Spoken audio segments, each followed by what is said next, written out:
அல்லேலூயா. ஆண்டவர் நம்மோடு கூட இரக்கம் வைக்கின்றார். சரி, இந்த வாரத்தில் பார்க்கும் பொழுது எபிரேயம் புத்தகம் 6ஆம் அதிகாரம் 10, 11, 12 வசனங்களில் 3 வசனங்களில் 4 காரியங்களை நமக்கு கற்றுத் தருகின்றார். வாசிங்க. ஏனென்றால் உங்கள் கிரியையையும் நீங்கள் பரிசுத்தவான்களுக்கு ஊழியம் செய்வதனாலும் செய்து வருகிறதுனாலும் தமது நாமத்திற்காக காண்பித்த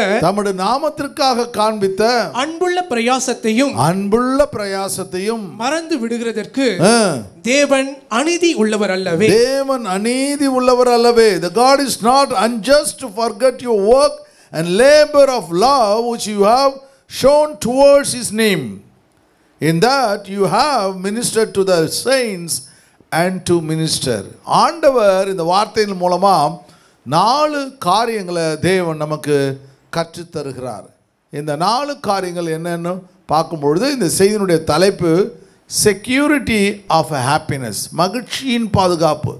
நீங்கள் கடைசி வரையிலும், ஆரம்பம் முதல் முடிவு வரையிலும், மரிக்கும் வரையிலும் மகிழ்ச்சியாக இருக்க வேண்டும். அந்த மகிழ்ச்சி பாதுகாப்பானதாக இருக்க வேண்டும். அல்லேலூயா. அந்த பாதுகாப்பானதாக இருக்க வேண்டும் என்றால் 4 காரியங்களை நாம் செய்ய தவறக்கூடாது. ஒன்று, நம்ம செய்கிற ஊழியத்தில், பிரயாசத்தில் அதற்கு ஒரு ஆண்டவர் உறுதியை கொடுத்திருக்கின்ற assurance of labour. Assurance of labour என்ன அர்த்தம்? உழைப்பின் உறுதி. அல்லேலூயா. சரி, 2வது காரியம் பார்க்கும்போது அஷூரன்ஸ் ஆஃப் கமிட்மெண்ட். அந்த உழைப்பு அது ஒரு அர்ப்பணிப்போடு கூட இருக்க வேண்டும். நீங்கள் உழைக்கிற உழைப்பு, வேலை செய்கிறத பற்றி சொல்ல, வியாபாரம் பண்ணுறதை பற்றி சொல்ல, தேவனுக்காக செய்கிற உழைப்பு. அந்த உழைப்பு எப்படி இருக்கணும்? அர்ப்பணிப்போடு கூட, அதை நேசித்து செய்ய வேண்டும். 2. 3வது காரியம், அதை பொறுமையோடு செய்ய வேண்டும். ஏனென்றால் உங்களை அர்ப்பணிப்பு சில சமயத்தில் என்ன ஆகிடும், உங்களுக்கு சில பிரச்சனைகள் வரும்பொழுது அவற்றை நீங்கள் என்ன பண்ணுற, ஊழியத்தை விட்டு பாதியில் விட்டு போயிடுவீங்க. போகாத அளவுக்கு அதை எப்படி செய்யணுமா? பொறுமையோடு கூட, எது நடந்தாலும் கஷ்டமான நேரங்களில் கூட உங்களுடைய அர்ப்பணிப்பின் ஊழியம் ஒரு நாள் உங்களை விட்டு போகக்கூடாது. அர்ப்பணிப்பு பொறுமையோடு செய்ய வேண்டும். அப்படி பொறுமையோடு செஞ்சால் அஷூரன்ஸ் ஆஃப் தேவன் உங்கள் மேல் நம்பிக்கை வைக்கிறது போல நீங்களும் பரலோகத்திலே நம்பிக்கை வைத்து தேவ திட்டங்களை சுதந்திரித்துக் கொள்வீர்கள். பரலோக ராஜ்யத்தை சுதந்திரித்துக் கொள். 3 காரியங்களை இன்றைக்கு தேவன் நமக்கு கற்றுக் கொடுப்பார். 1, உழைப்பினுடைய உறுதி. உங்களுக்கென்று ஆண்டவர் சில ஊழியங்களை கொடுத்திருக்கின்றார், திட்டங்களை கொடுத்திருக்கின்றார். அதில் உங்களுக்கு ஒரு உறுதி இருக்க வேண்டும். 2வது அஷூரன்ஸ் ஆஃப் கமிட்மெண்ட், அதில் அர்ப்பணிப்பு இருக்க வேண்டும். 3வது பொறுமையோடு கூட செய்ய வேண்டும். 4வது நம்பிக்கையோடு பரலோகத்தில் தேவனுடைய சமூகத்திலே சேர வேண்டும். அல்லேலூயா. சரி, இந்த காரியங்களை பவுல் ரொம்ப அழகாக இந்த அதிகாரத்தில் நமக்கு சொல்லித் தருகிறது தான் இன்றைக்கு கர்த்தர் கொடுத்த ஒரு அருமையான பகுதி. 4 காரியங்கள் இந்த பகுதியில் இருக்குது. நல்லா கவனிங்க. ஒரு கப்பல் இருக்குது. அந்த கப்பல் கடலில் போகும். எத்தனை பேருக்கு தெரியும் கப்பல் கடலில் போகும்னு? Very good. நீங்கள் முழிச்சிட்ருக்கீங்களா? பார்த்தேன்.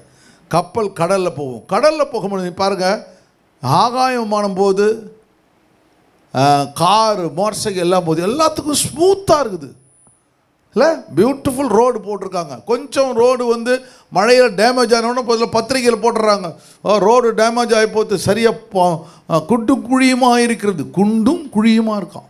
அது என்ன தமிழ்னு தெரில. குண்டும் குழியுமாக இருக்குது. உடனே கார்பரேஷன் என்ன பண்ணுறாங்க, அழகாக அந்த ரோடை பாப்பா ஸ்மூத்தாக போகணும், எல்லாம் பியூட்டிஃபுல்லாக போடுறாங்க. ஆகாயமானம் போது அப்படியே ஏரில் அப்படியே மேந்துக்கிட்டு போகுது, குஷனிங் இருக்குது. இந்த கப்பல் மாத்திரம் போகும்பொழுது அங்கே அலைக்கு பயங்கரமாக அலைகள் அப்படியே அப்படியே அப்படியே போகும்பொழுது அது நிற்காது பாருங்க. ஆறு குளம்லாம் ஒரு இது இருக்கும். ஆனால் இந்த கடல் மாத்திரம் எப்போ பார்த்தாலும் சீறிக்கிட்டே இருக்கும் பாருங்க. இப்படி இப்படி இருக்கும். அவன் இந்த கப்பல் போகுது இப்படி தான் போகுது, இப்படி தான் போகுது. பயங்கரமாக இருக்குது, ஆச்சரியமாக இருக்குது. ஆனாலும் கூட அந்த கப்பல் தான் சேர வேண்டிய பகுதிக்கு சரியாய் போய் சேருகிறது. எத்தனை புயல் காட்டு வந்து ஒரு சில கப்பல் கவிழ்ந்துடும். அதுபோல் வாழ்க்கையில் நம்ம ஒரு சில கப்பல் கவிழ்ந்து விடும். ஆனால் சில கப்பல்கள் கடைசியில் போயிட்டு அந்த டெஸ்டினேஷன், அதனுடைய காரியம் எங்கே முடிய வேண்டுமோ அந்த இடத்திற்கு போய் சேரும். அதுபோல் உங்கள் வாழ்க்கையில் ஒரு கப்பல் பிரயாணம் போல் உங்கள் வாழ்க்கையில் எத்தனை பள்ளம் மேடுகள், எவ்வளோ அதிகமான காற்று, அலக்கழிப்பு, புயற்காற்றுகள் எது வந்தாலும் தேவன் நம்மை கரை சேர்க்க வல்லமை உள்ளவராக இருக்கிறார். ஹல்லேலூயா. அப்போ கிறிஸ்துவ வாழ்க்கை என்பது எப்படிப்பட்ட வாழ்க்கை? ஒரு கப்பல் பயணத்தை போல் இருக்கிறவ. அதனால தான் நான் கப்பல்லே போகலை. அவ்வளோ தைரியம் எனக்கு, அவ்வளோ தைரியம். அந்தமான் கூட எவ்வளோ தூரம் கேட்டாங்க, பாஸ்டர் ஒரு மூலை கப்பல் வேணாம்ப்பா.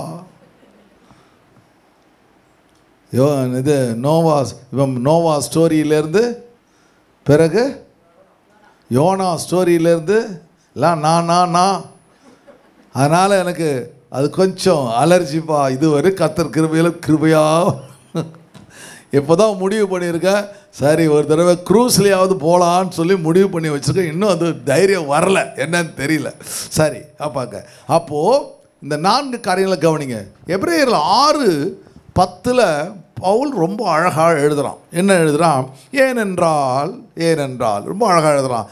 உங்கள் கிரியையும் அப்படின்னா என்ன அர்த்தம்? உங்களோட ஒர்க்கு, நீங்கள் பரிசுத்தவான்களுக்கு ஊழியம் செய்து வருவதாலும் தமது நாமத்திற்கு காண்பித்த அன்புள்ள பிரயாசம் என்றது லேபர்னு சொல்கிறான். அப்போனா நீங்கள் பார்க்கும்பொழுது நிறைய வேலைகள் செய்ய போகிறாங்க.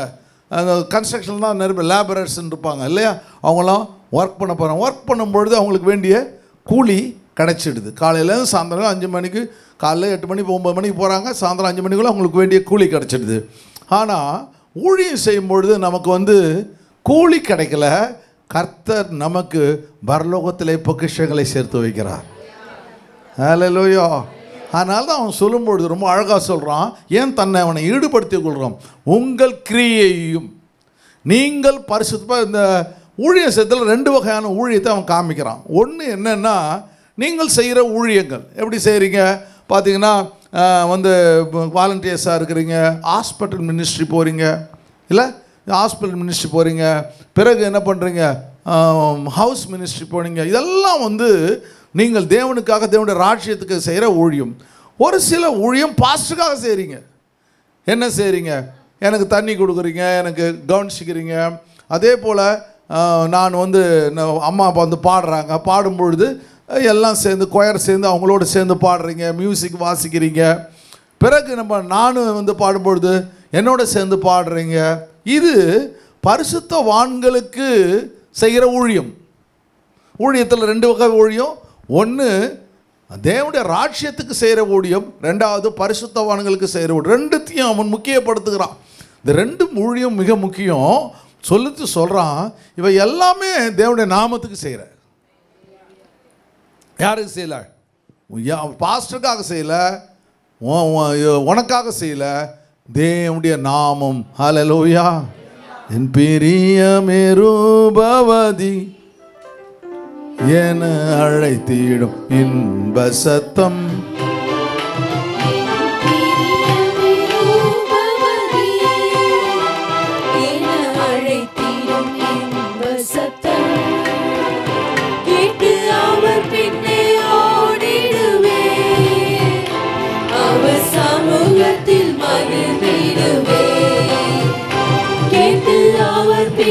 ஓடிடுவே அவர் சமூகத்தில் மகிழ்ந்திடுவே. இயேசுவே ஆத்மநேசரே, சாரோனி ரோஜாவும் லீலி புஷ்பமுமா, ஞாயிரங்களில் சீரந்தோ, 10,000ங்களில் சீரந்தோ. அப்போது நீங்கள் ஊழியம் செய்யும் பொழுது கர்த்தர் சொல்கிறாரு, என் பிரியமே ரூபவதி. எனக்கு பலவீனமாக இருக்கும் பொழுது, ரொம்ப என்னால் தாங்க முடியாமல் போது அப்படியே ஒரு பிசாசு சொல்லுவான், உனக்கு இதெல்லாம் தேவையா, ஜாலியாக இரு. எவ்வளோ பேர் நல்லா இருக்கிறாங்க, ஏன் நீ பாடுபடுற? 5 ஊழியம் ஒரே டைமில் செய்யணும், 5 காரியத்தை செய்யணும்னு நினைக்கிற, ஒன்று செஞ்சுட்டு மீதி ரிலாக்ஸ் பண்ணிக்கோ அப்படின்னு பிசாசு சொல்லுவான். நான் சொல்லுவேன், ஏய் 10 செய்யணும் பிளான் பண்ணுறதுக்கு 5ல் முடிக்க சொல்கிற நீ? 10 செய்யணும் பிளான் பண்ணுறதுக்கு நான் 5ல் முடிக்க சொல்கிறியா? இல்லை இல்லை இல்லை, ஆண்டவர் எனக்கு இன்னும் பலனை தருவார், இன்னும் காரியங்களை செய்வார். அல்லேலூயா. அப்போது அப்படி நீங்கள் சொல்லும் பொழுது உன்னுடைய அழைப்பின் சத்தம் உன் காதுகள் வருது. என் மகனே, அல்லேலூயா, உன்னை நான் ஆசீர்வதிப்பேன், அவர் கேட்டு அவர் பின்னே ஓடிடுவேன். அவர் சமூகம் எங்கடா தேவனுடைய சமூகத்தில் ஆராதிப்பது. இந்த 6 நாட்கள் நமக்கு பியூட்டிஃபுல்லாக இந்த இது என்ன பிரேக் த்ரூ ப்ரேயர் 6 நாள் என்ன மாறுதல். கொஞ்சம் நானும் எனக்கு நிறைய மார்னிங் ஒர்க்குகள் எல்லாம் முடிச்சு தான் ஓடினேன். இருந்தாலும் ஒரு நாள் கூட மிஸ் பண்ணாமல் தேவன் போக கிருபை செய்தார். இந்த 6 நாட்கள் வந்தவங்களுக்கு கடைசியில் என்ன பண்ணோம், நாங்கள் ஷால் கொடுத்தோம். எல்லாருக்கும் ஒரு ஷால் கொடுத்து ஒரு கீ செயின் அவங்களுக்கு கொடுத்துறாங்கள, எல்லாரும் அப்ரிஷியேட் பண்ணோம். எல்லாருக்கும் பயங்கரமாக சந்தோஷமாக. அப்புறம் யோசிக்கிறாங்க ஒரு சில பேர், நான் 5 நாள் தான் வந்தேன்னு. அவரும் நிற்கிறாரு, பக்கத்தில் சொல்கிறாரு, பாஸ்டர் கொடுக்க மாட்டேன், முன்னாடி வீர சொல்லிட்டாரு. நான் போனால் போது கொடுத்தலாம், நான் கையை எடுத்துட்டேன். அவர் கூட இருக்கிறவர் சொல்கிறாரு, 5 நாள் தான் வந்தாங்க பாஸ்டர் அப்படின்னு கையை காமிக்கிறாங்க. காமிச்சேன், என்ன பண்ண முடியும், நான் அப்படியே பேசாமல் ஒன்றும் புரியல. அப்புறம் ஒருத்தர் மூப்பருக்கு வேறு வழி இல்லாமல் சரின்ட்டு, இல்லை கொஞ்சம் இருக்கலாம் பரவாயில்லன்னு கொண்டு கொடுத்துட்டேன். நான் இருந்தாலும் மனசு ஓடுது. அவருக்கு எல்லாம் தெரியாது, இது தான் கடவுள் ஒரு நாள் திடீர்னு மேலே போகும்பொழுது கர்த்தர் உங்களை கனப்படுத்துவார். அப்போ மூஞ்சி தொங்க போட்டு என்ன பிரயோஜனம்? அப்போ அந்த தேவதூதன் எத்தனை மணி நேரம் நீங்கள் ஜெபிச்சிங்க, எவ்வளோ நேரம் நீங்கள் வேதம் வாசிச்சிங்க, எவ்வளோ நாள் பாட்டு பாடினீங்க, இதெல்லாம் லிஸ்ட் போடுவான். நீ பிறந்ததுலேருந்து கரெக்டாக லிஸ்ட் போடுவான்.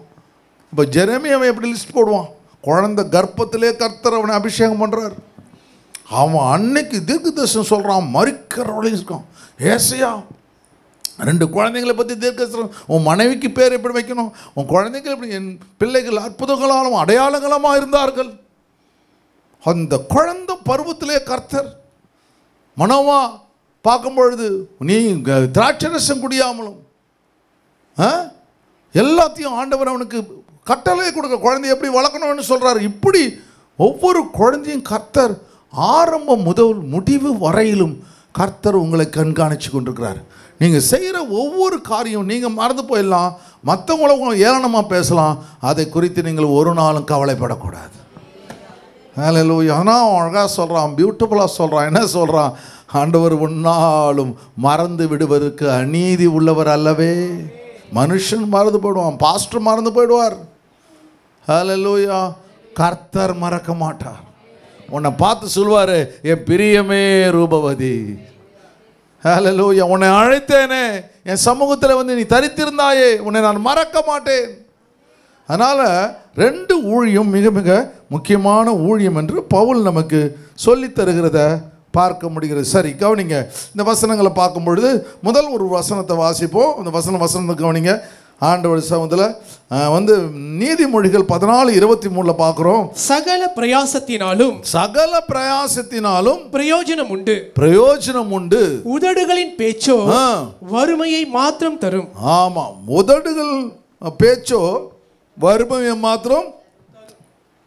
In all labor there is profit சொல்றான். நீ எவ்வளவு பிரயாசப்படுறியோ கட்டாயம் லாபம் இருக்கு. ஒரு வேலை செய்கிறவன் 8 மணி நேரம் வேலை செஞ்சால் ஒரு கூலி, 10 மணி நேரம் ஓட்டி போட்டு கொடுக்குறானே. இது என்னது, ஹாலிடேஸில், கவர்மெண்ட் ஹாலிடேஸில் வேலைக்கு போன வேலைக்கு காசு கொடுக்குறாங்களே. கவர்மெண்ட்டில் எப்படின்னு எனக்கு தெரியாது, பட் நான் தருவேன். எங்கள் ஆஃபீஸில் சில சமயத்தில் சண்டே வந்தால் அவங்களுக்கு எக்ஸ்ட்ரா, பிறகு வந்து என்னது கவர்மெண்ட் ஹாலிடேஸ், அப்போ ஹாலிடேஸ்ன்னு இருக்கும். அந்த ஹாலிடேஸ் கால்குலேட் பண்ணி வருஷம் எண்டில் அவங்களுக்கு கொடுப்போம். நம்ம சர்ச்சில் நம்ம எடிபிளஸில் ஒருத்தர் இருந்தார், ஸ்டீஃபன் சொல்லி ஒருத்தர் இருந்தார். அவர் போயிட்டார். இப்போ அவர் சர்ச் பாஸ்டர், இப்போ பிரான்ச் சர்ச் அவர் பார்த்துக்கிறாரு. அவர் ஒவ்வொரு வருஷமும் கரெக்டாக அந்த லீவு நாள் சேலரி 21 நாள் நினைக்கிறேன், 21 நாள் சேலரியை வாங்குவார். எக்ஸ்ட்ரா ஒர்க் பண்ண தான் காசு வேணான்னு சொல்லிடுவார். 8 மணிக்கு போகிற 9 மணிக்கு போகிற அதெல்லாம் வேணாம். நான் நம்ம கம்பெனிங்க இதெல்லாம் என்னதுங்க, நான் கூலிக்காரனா அப்படி கேட்பார். அப்படின்னு கர்த்தர் பாருங்கள். இப்போ அவருக்கு ஒரு சின்ன ஒரு லேண்டு, அவர் உண்மையாக இருக்கிறாருன்னு பார்த்து அவருக்கு ஒரு லேண்டு வாங்கி கொடுத்தேன்.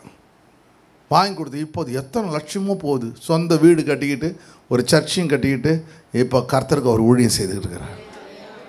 பிரயாசத்தை நானே மறக்கலையே, கர்த்தர் மறந்து போவாரா? அல்லேலூயா.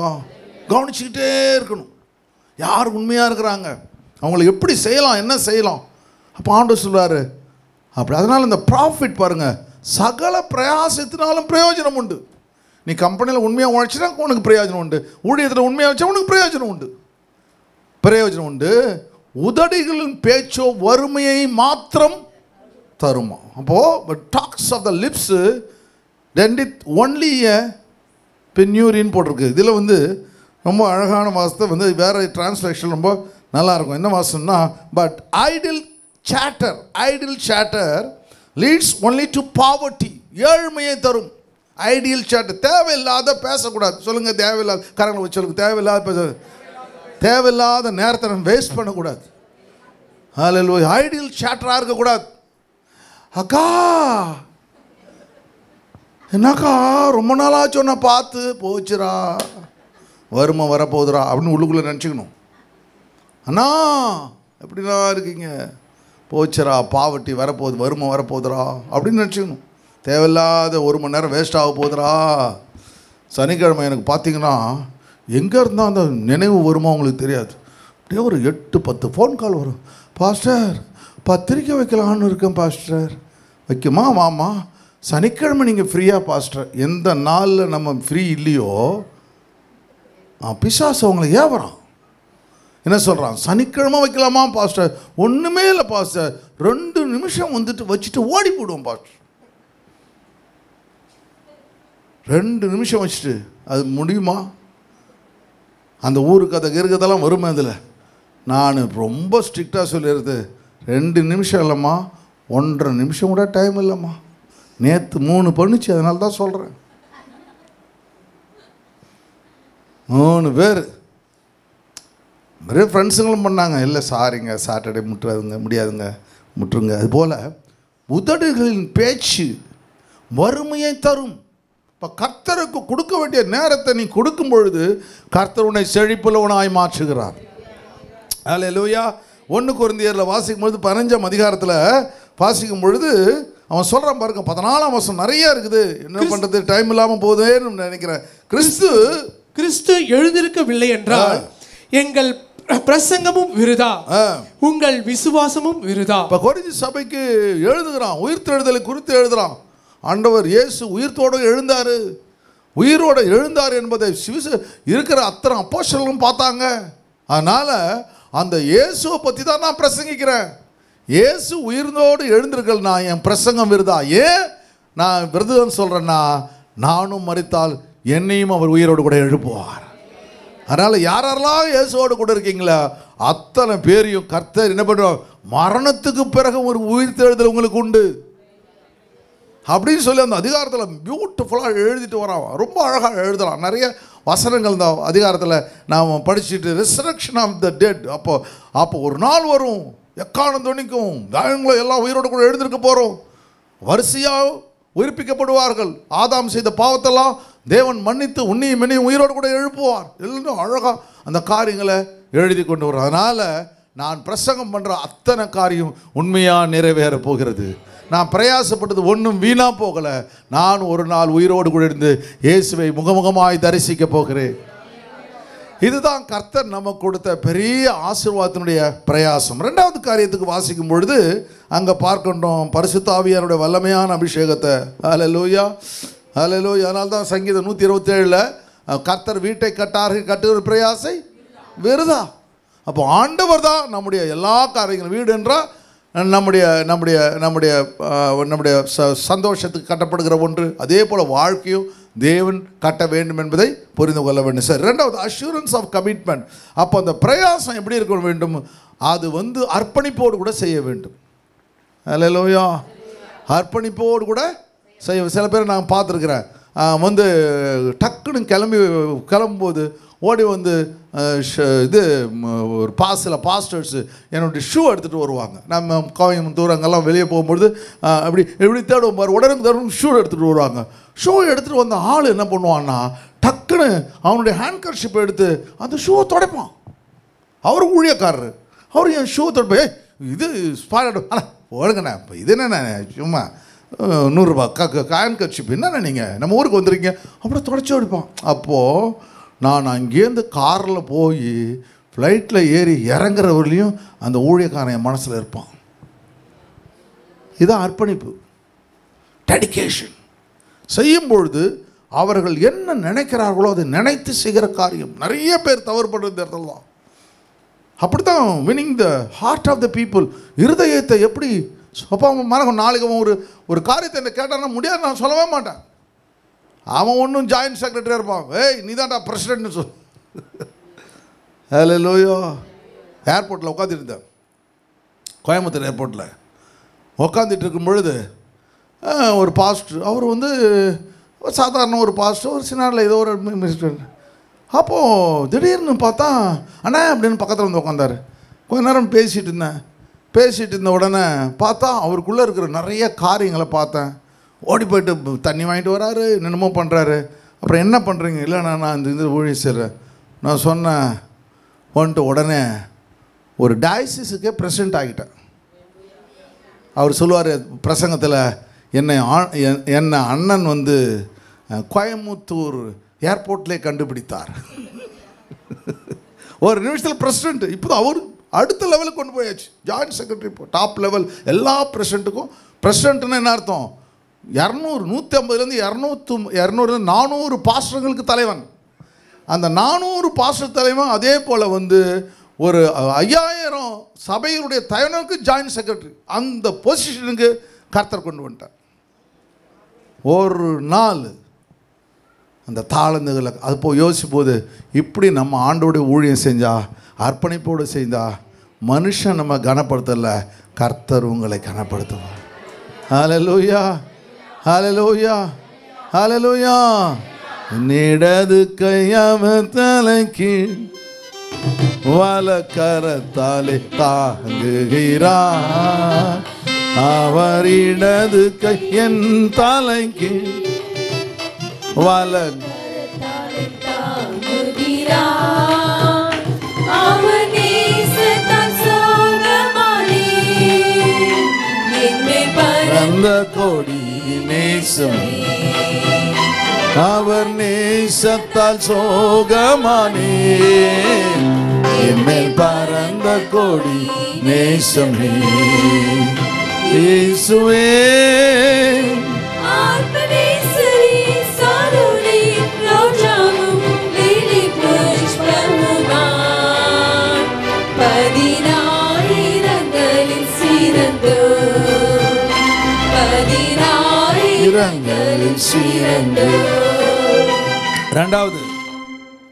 ரெண்டாவது என்ன பண்ண? கமிட்மெண்ட்டை பற்றி சொன்ன. மூன்றாவது காரியம் பார்க்கும் பொழுது பேஷன்ஸ். நிறைய பேருக்கு அர்ப்பணம் இருக்கும், பிரயாசம் இருக்கும், ஆனால் பொறுமை இருக்காது. வேகம் வேகம் விவேகம். வேகமும் இருக்கணும், புத்தியும் இருக்கணும். சில சமயங்களில் நாம் என்ன பண்ணுவோம், அதை தவற விட்டுடுவோம். வசனம் பார்க்கும்பொழுது அங்கே 11ஆம் வசனத்தில் முதல்ல நம்ம அர்ப்பணிப்புன்றதுல அசதியாயிராமல் அந்த வசனம் வாசிங்க.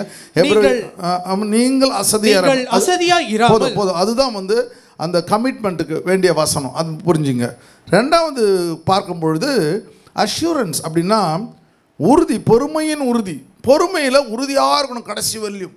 ஏன்னா பிரயாசம் பண்ணுறீங்க, கஷ்டப்படுறீங்க, வேலை செய்கிறீங்க, அர்ப்பணிப்போடு செய்கிறீங்க.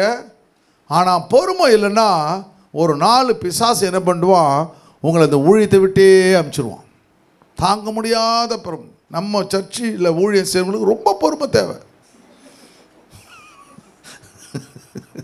எப்பரோன்னு அதுக்குன்னே நிறைய பொறுமை இருந்தால் தான் இங்கே ஊழியம் செய்ய முடியும். ஏன்னா ஒவ்வொருவரும் ஒரு விதம், வாழ்க்கையில் பல விதம். மல்டி டைமென்ஷனல் சொல்லுவாங்க இங்கிலீஷில். அது ஒவ்வொரு இந்த வைரத்தை எடுத்தால் அப்படி அது மாதிரி நம்ம ஆளுங்களை புரிஞ்சிக்கவே முடியாது. அப்படி பார்த்துக்கிட்டே இருக்கணும், அப்படி திரும்பி போயிடும் அப்படி. ஆனால் ஒளி வீசுவார்கள். அப்படிப்பட்ட ஒரு அருமையான சபை நம்முடைய சபை. அல்லேலூயா. அதை எப்படி விட்டு கொடுக்க முடியும்? அதுபோல் பொறுமையாக இருக்கணும், எல்லாத்தையும் தாங்கி கொள்ள வேண்டும். ஏன்னா முதல்ல நீ பிரயாசப்பட்ட கஷ்டப்பட்ட அர்ப்பணிப்போடு செஞ்சிட்ருக்க.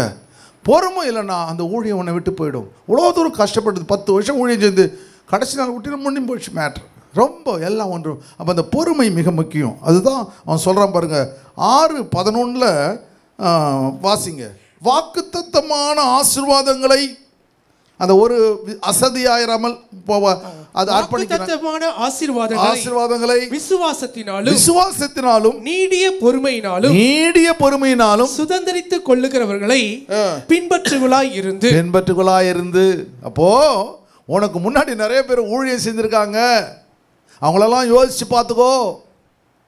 அவங்க எவ்வளோ பொறுமையாக இருந்து கடைசி வரையும் இந்த ஊழியத்தை முடிச்சுட்டு போயிருக்காங்களே. இப்போ எனக்கு பார்க்கும்பொழுது நிறைய போதகர்கள், சீனியர் பாஸ்டர்ஸ் நிறைய பேர் இருந்தாங்க. அவங்களுக்கு நான் ஊழியம் நிறைய முறை நான் பிஸ்னஸ் பண்ணும்பொழுது அந்த பாஸ்டர்ஸு, ஒரு பாஸ்டர் திருமுல்ல வாயிலேருந்து வருவார். எதுக்கு வருவார்? என்னை பார்க்குறதுக்கு வருவார். அப்போ ஒரு 3 பாஸ்டர்ஸ் எல்லாம். அப்போ நாங்களாம் என்ன பண்ணோம், மதியானம் 11:30 மணிக்கு எங்கள் ஆஃபீஸுக்கு வருவார். நான் அவரை கொண்டு போயிட்டு ஹோட்டலுக்கு கூப்பிட்டு போவேன். ஹோட்டலில் சாதாரண இல்லை, கன்னிமரா டாச்சு டாப்பில் தான் கொண்டு போவேன். 15,000 10,000. அப்போ கடவுள் நம்மளாம் ப்ளஸ் பண்ணார், கொண்டு வாங்கி தருவோம். கொடுத்துட்டு ஈவினிங் எல்லாத்தையும் ஒரு மீட்டிங் ஈவினிங் தான் இருக்கும், எல்லாம் அந்த மீட்டிங் போவோம். போட்டு முடிச்சுட்டு நைட்டு இந்த 10 மணிக்கு முடித்த உடனே நான் 6 மணிக்கு என் டிரைவரை அனுப்பிச்சிடுவேன். டிரைவரை அனுப்பிச்சிட்டு இந்த 4 பேரையும் 4 இடத்துல இருப்பாங்க. ஒருத்தர் ஒரு அம்ஜிகரில் இருப்பார், ஒரு மதுரை வயலில் இருப்பார், இன்னொரு திருவள்ளுவர். 4 பேரையும் கொண்டு போயிட்டு விட்டுட்டு மணி 12:30 மணி 1 மணிக்கு வீட்டுக்கு வருவேன். வாரத்தில் ஒரு 3 தடவை இது மாதிரிலாம் செய்வேன். அவங்களே பார்த்துட்டு, என்ன அது நீ ஒரு பெரிய மல்டி மில்லியனர் அப்படி அப்படின்னாரு. நீங்கள் டிரைவரை விட்டால் விட்றப்பறேன். இல்லை நீர் அப்போ நான் ஊழியத்துக்கு முழு நேரம் ஊழியத்துக்கு வரல, நீங்கள் முழு நேரம் ஊழியத்தில் இருக்கீங்க. இது கூட செய்யலாம். எப்படி தேவன் ஆசீர்வதிக்க வேண்டுமே, ஆசீர்வதிக்கணும். நீங்களும் இதெல்லாம் செய்யலாம் தான் அப்படியே இருக்கிறீங்க. இதெல்லாம் நான் செஞ்சாதான் என்ன தேவன் இதெல்லாம் பாருப்பா இப்படி கால்குலேஷன். அதே மாதிரி கடவுள் என்ன உயர்த்தினா இருப்பார். ஒரு நாள் பாளையங்கோடு ராஜேந்திர சொன்னார், என்ன பாஸ்டர் எடிசனை கொண்டு போயிட்டு சீனியர் பாஸ்டருக்கு முன்னாடி 1988 நம்ம பிஸ்னஸ் பண்ணிட்டு இருக்கேன், சீனியர் பாஸ்டர் லிஸ்ட்டில் போய் அவரை ஃபோட்டோவை போட்டுருங்க. அவர் சொன்னார், ஒரு நாள் பாஸ்டருங்களுக்கெல்லாம் பாஸ்டராக மாறுவார். அதை நான் இப்போ பார்க்குறேன். அவர் மறித்து மேலே போயிட்டார். நான் சொல்கிறது 1988 1988 எல்லாம் கேட்டானுங்கோ. நான் சொன்னேன், அவர் பாஸ்ட்டுக்கெல்லாம் பாஸ்டாக, அதனால் தரிசனத்தோடு போட்டான்னு அப்படின்னு என்கிட்ட சொல்கிறாரு. எனக்கு பாஸ்டர் ஏன் இதெல்லாம் தேவையில்லாத எல்லாம் சண்டை எல்லோரும் சண்டை போட்டுக்கிறோம். இல்லை எனக்கு தெரியும் நடக்கும் பார் அப்படின்னாரு. நடந்துச்சே. அப்போ அந்த பரிசுத்த வான்களுக்கு நீங்கள் செய்கிற ஊழியம் ஒரு நாள் தேவன் உங்களை உயர்த்தி விடுகின்றார். அதை பொறுமையோடு காத்திருந்து சுதந்திரிக்க வேண்டும். எனக்கு கொஞ்சம் பொறுமை கம்மியாக இருந்துச்சு, அதனால தான் 5 வருஷம் போட்டு உடைச்சார். ஹல்லேலூயா. புலம்பலின் புஸ்தகம் சொல்ல மறந்துட்டேன். 3ஆம் அதிகாரம் 32ஆம் வசனத்தை வாசி. குயிக்காக போகலாம்பா, டைம் ஆகி போச்சு. 3:32 வாசிங்க. அவர் சஞ்சலப்படுத்தினாலும் தமது மிகுந்த கிருபையின்படி இறங்குவார். ஹல்லேலூயா. எவ்வளோ சஞ்சம் வாழ்க்கையில் வந்தாலும் ஒரு கிருபை உன் மேலே வச்சிருக்கிறார். ஏன்? நீ பிரயாசப்பட்ட, நீ கஷ்டப்பட்ட, நீ அர்ப்பணிப்போடு கொடுத்த செய்கிற, உன் மேலே ஒரு கிருபையை கர்த்தர் வச்சுக்கிறார். 2வது சொல்கிறான், அவர் மனப்பூர்வமாய் மனுபுத்திரனை சிறுமையாக்கி சஞ்சலப்படுத்துகிறது இல்லை. சும்மா டைம் பாஸுக்காக உனக்கு உபத்திரத்தை கொடுக்கறதில்ல, டைம் பாஸுக்காக உனக்கு பண கஷ்டத்தை கொடுக்கறதில்ல, குடும்ப கஷ்டத்தை கொடுக்கறதில்ல. ஹல்லேலூயா. கொடுக்கறதில்ல. சொல்கிறான் பாருங்க, ஒருவன் பூமியிலே சிறைப்பட்டவர்கள் யாவரையும் தன் காலின் கீழ் நசுக்கிறதையும், ஒருத்தவன் நசுக்கிறது, உனக்கு உபத்திரம் கொடுத்த கர்த்தர் பார்த்துக்கிட்டே இருக்கிறார். நசுக்குகிறதையும் உன்னதமானவருடைய சமூகத்தில் மனுஷன் நியாயத்தை புரட்டுகிறதையும். நீ உண்மையான நடக்கிற உன் நியாயத்தை புரட்டுறான். நீ அயோக்கியவன், நல்லவன் இல்லை, கெட்டவன் அப்படின்னு அவன் சொல்கிறான். புரட்டுகிறதையும் மனுஷன் அவனுடைய வழக்கிலே மாறுபாடாக்குறதையும் ஆண்டவர் கவனியாதிருப்பாரோ? ஹல்லேலூயா. என்ன பவர்ஃபுல்லாக எழுதலாம் பாரு. கவனியாது இருப்பாரோ? ஹல்லேலூயா, ஹல்லேலூயா. அது கவனியாது இருப்பாரோ? அப்புறம் ஆண்டவர் கட்டளையிடாது இருக்கிற ஆண்டவர் கட்டளையிடாது இருக்க காரியம் சம்பவிக்கும் என்று சொல்லுகிறவன் யார்? உனக்கு இந்த உபதத்தை கொடுத்தாரு. நீ செஞ்ச பாவம், நீ செஞ்ச அக்கிரமம், இதனால தான் உனக்கு இந்த பிரச்சனை வந்தது. யாரா சொல்ல முடியும்? யாருக்குடா உரிமை இருக்கு? கர்த்தர் என்ன அடிச்சாருன்னா அவர் அடிக்கட்டும், நான் தாங்குறேன். நான் உண்மையா இருக்கணும் ஆசைப்படுறேன். பியூட்டிஃபுல்லா சொல்றான் பாருங்க. சொல்லுகிறவன் யார்? உன்னதமானவருடைய வாயிலிருந்து தீமையும் நன்மையும் புறப்படுகிறதில்லையோ? தீமையும் நன்மையும் புறப்படுவதில்லையோ? அவர் கடவுள். உனக்கு சில சமயம் தீமையை கொடுப்பாரு, சில சமயத்தில் நன்மையை கொடுப்பார். அல்லேலூயா. இது ரெண்டும் அவரிடத்தில் வருது. அதை சகிச்சு கொள்ள வேண்டும். உன்னை சோதிப்பார், உன்னை தீயில தூக்கி போடுவார். சாத்ராக் மேஷாக் ஆபேத்தில் தூக்கி போடும்போது தீயில தூக்கி போட, சிங்கத்தின் வாயில் அவன் என்ன பாவம் செஞ்சான் தானியேல், அவனை தூக்கி சிங்கத்தின் கபியிலே தூக்கி போடுறார். அவனுக்கு என்ன, அவன் அழுதுருப்பான், ஆண்டவரே என்ன ஆண்டவரே உமக்காகத்தான் எல்லாம் நினைக்கிறேன். இப்படி இருந்தவன் ஆனால் கடைசியில் சிங்கத்தின் வாயை கட்டுவார் நினச்சி பார்த்துருப்பானா? நினச்சி பார்த்துருக்க மாட்டான். அப்படி பாயும்பொழுது வாயை கட்டிடுறார். அல்லேலூயா. அதுபோல் உன் வாழ்க்கையில் எத்தனை சோதனைகள், கஷ்டங்கள், துன்பங்கள், வியாதிகள், வியாகுலங்கள் ஏது வந்தாலும் அவற்றையெல்லாம் மாற்றுகிற ஒரு தேவன் உன்னோடு கூட இருக்கிறார். விசுவாசியே, நீ ஒரு நாளும் கலங்காதே. ஹல்லேலூயா. அப்படியே நெஞ்சில் பார்த்து சொல்லு, இயேசுவே நாமத்தில் நான் ஒரு நாளும் கலங்க மாட்டேன். கர்த்தர் தேவன் என்னை ஒரு நாளும் கைவிடவே மாட்டார். கரங்களை தட்டி கர்த்தருக்கு நன்றி செலுத்துங்க. ஹல்லேலூயா. 39 வருஷம் வாசிங்க. 39 வாசிங்க. உயிருள்ள மனுஷன் முறையிடுவானேன். இதெல்லாம் பத்தி நீ கத்திட்டு இருக்காத. அவன் தன் பாவத்திற்கு வரும் தண்டனையை குறித்து முறையிடுகிறது என்ன? நாம் நம்முடைய வழிகளை சோதித்து ஆராய்ந்து கர்த்தரிடத்தில் திரும்ப கடவும். நான் போன வாரம், இந்த வாரம் பிரேக் த்ரூ ப்ரேயரில் இந்த வசனங்கள் நான் எடுத்தேன். அதனால் உங்கள் வாழ்க்கையில் எது நடந்தாலும் தேவன் கவனித்து கொண்டிருக்கிறார். உங்களை நீங்கள் உண்மையாக இருக்க உங்களை கைவிடவே மாட்டார். ஹல்லேலூயா. நம்பினோரை கைவிடாத ஒரு தேவன் உன்னோடு கூட இருக்கிறார். ஹல்லேலூயா. ரோமரின் 8 அதை குறித்து ரொம்ப அருமையாக சொல்கிறான். டைம் இல்லை, அதனால் நான் 4வது பாயிண்ட்டுக்கு போயிடுறேன். அநேக காரியங்களை 2 பேதுரு 1:5-8 வாசிக்கும் பொழுது அநேக காரியங்களை அவனுங்க சொல்லி தருகின்றான். என்ன சொல்லி தருகிறான் பார்த்துறான். 5ஆம் வசனம் பாருங்க. இப்படி இருக்க நீங்கள் அதிக ஜாக்கிரதை உள்ளவர்களாய் உங்கள் விசுவாசத்தோட தைரியத்தையும் ஞானத்தோட இச்சை பாருங்க. ஃபர்ஸ்ட் எடுத்தோம் விசுவாசத்தை வைக்கிறான். உங்கள் இப்படி இருக்க நீங்கள் அதிக ஜாக்கிரதை உள்ளவர்களாய் உங்கள் விசுவாசத்தோட தைரியத்தை, எது நடந்தாலும் இல்லை நான் ஆண்டவருக்காக நிற்பேன், தைரியத்தோட ஞானம். ஏன் இது நடக்குது? கர்த்தர் அனுமதிக்கிறார். ஞானம் வர வேண்டும். ஞானத்தோட இச்சை அடக்கத்தையும். Self control. இச்சை அடக்கணும் என்ன? Self control. இச்சை அடக்கணும் என்ன? இச்சை அடங்கு. இச்சைன்னா என்ன? நாக்க தொங்க விடுறது, அதான் இச்சை. பிரியாணி, புடவை, எதை பார்த்தாலும் அது ஒரு இச்சை. அந்த இச்சை அடங்க வேண்டும். செல்ஃப் கண்ட்ரோல் பண்ணணும். இது நமக்கு தேவையா தேவையில்லையா நீங்கள் டெசிஷன் எடுக்கணும். அதில் போய் நீங்கள் மாட்டிக்கூடாது. உங்களுக்கு எது கண்ட்ரோல் பண்ண முடியும். ஒருத்தர் கார் வாங்குறது இச்சை, எல்லாம் காரெல்லாம் பார்த்துட்டு இருப்பான். இந்த காரை பார்த்து மோட்டர் சைக்கிளை, சில பேர் மோட்டர் சைக்கிள் மேலே எந்த மோட்டர் சைக்கிளாக பார்த்துட்டு இருப்பான். ஒரு நாள் ஒன்று கொடுக்க போகிறேன், ஏன் அலைஞ்சிட்டு கிடக்குறேன்? அதில் நாள் வரும், கர்த்தர் கொடுப்பார். நான் கார் கற்றுக்கிட்டு 10வது படிக்கும்போது 10th ஸ்டாண்டர்டில் கார் கற்றுக்கிட்டேன். கார் கற்றுனோன்னே என் ஃப்ரெண்ட்ஸுங்கெல்லாம் சில பேர் பணக்கார அப்பாங்க கார் வாங்கி கொடுத்துட்டாரு. எனக்கு எங்கள் அப்பா கார் வாங்கி கொடுக்கல. அவங்க எல்லாம் சொல்லுவாங்க, ஏய் உனக்கு தான் கார் தெரியுமா, ஓட்டுறா. நான் சொன்னேன், இல்லை ஒரு நாள் நான் கார் வாங்குவேன், அந்த காரை தான் ஓட்டுவேன், உன் காரை நான் ஓட்ட மாட்டேன். 1984 கர்த்தர் சொந்த காரை கொடுத்தாரு. ஹல்லேலூயா. அப்போது அன்னைக்கு வாங்க ஆரம்பித்த கர்த்தரை நான் ஆசை வச்சுக்கிட்டே இருந்தார். 1 கார் 2 கார் ஆச்சு, 2 கார் 3 கார் ஆச்சு, 3 கார் 4 கார் ஆச்சு. கர்த்தர் உன்னை கைவிடவே மாட்டார். உன் இச்சை அடங்கணும். சொல்லுங்கள், இச்சை அடங்கணும். அப்படி சொல்ல, இச்சை அப்படி சொல்லணும். பல்லெல்லாம் வெளியே காமிச்சு சொல்லணும். அது ஹல்லேலூயா. இச்சை அடங்க சொல்லுங்கள், இச்சை அடங்க வேண்டும். பாரு, இச்சை அடக்கத்தையும் இச்சையோடு கூட பொறுமையும், பொறுமையோடு தேவபக்தி. என்ன டெரிஃபிக்காக எடுத்து எப்படி எழுதுறாப்பா அவன் இருந்தான். நான் அப்படியே கட்டி பிடிச்சி முத்த கொடுப்பான் அவனுக்கு. இந்த பவுலை பார்த்தானா அப்படி எழுதலாம் டெரிஃபிக்காக.